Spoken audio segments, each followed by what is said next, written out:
Well, good morning, everybody, and happy Thursday or Friday Eve, as I like to call it. Happy first day of spring as well. We hope you're having a great start to your morning. Thanks for joining us for News 5 Now at 8 o'clock. I am Shamani Baker. We are keeping an eye on a number of things, including a crash that has backed up a lot of traffic in Baldwin County. We're going to show you what that looks like, as well as some of our top news stories for the day. Stick with us. We'll tell you what they are in just a moment. Brought to you by Green & Phillips, covering news from your neighborhood and around the world. News 5 Now starts right now. Well, we always start things off with our big stories this morning, starting us off with number 5. A new law banning glock switches on the state level will take effect in October after it was signed yesterday by Governor Kay Ivey.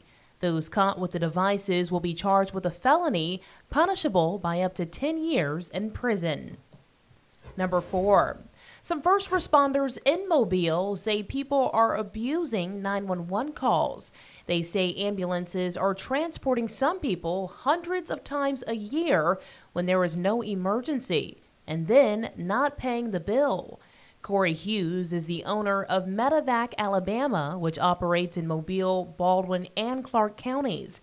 He says this abuse of the 911 system costed him more than $1 million, and it's also taking a toll on first responders. Number 3.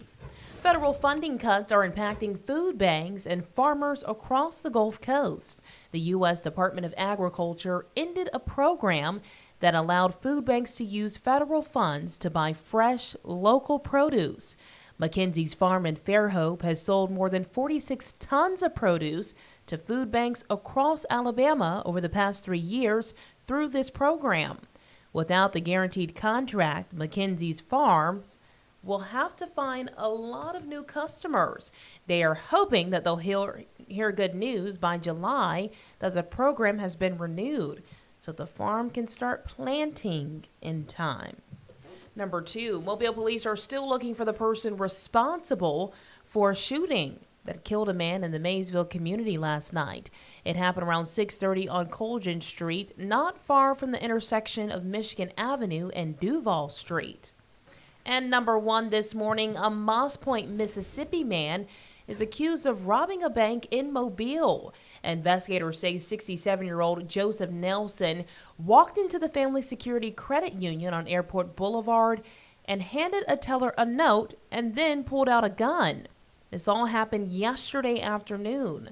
Officers quickly arrived on the scene and took Nelson into custody. Thankfully, no one was hurt. Nelson will be in court tomorrow for a bond hearing. Now, normally we tell you what our questions and polls of the day are, but we are seeing a really big backup. I'm going to show you, pull up my Facebook here so you can see it, happening in Baldwin County. Let's see here. I want to show you what that looks like. Here it is. Simone actually posted it about 20 minutes ago. It says, prepare for a road closure in Baldwin County on I-10 eastbound near mile marker 41. That's past exit 38, Highway 181 in Malbus due to a multiple vehicle crash.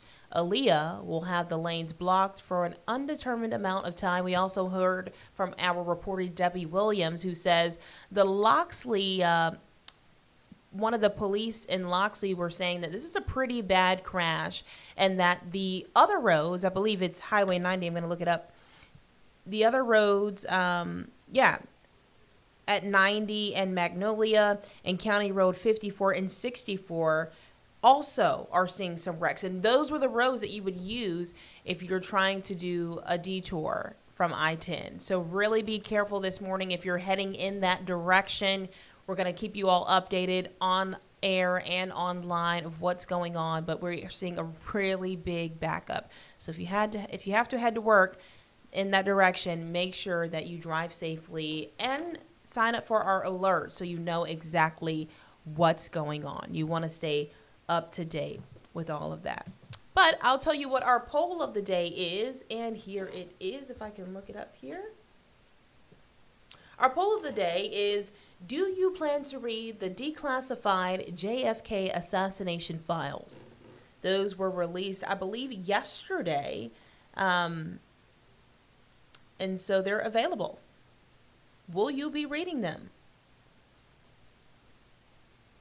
See what people are saying. Larry says, I'll wait for the Cliff Notes. He's like, that's a lot of pages. I'll wait and see. I know some people are interested in this, though. I mean, we're talking about classified documents from years ago that people have wanted to see for a very long time, and now here they are.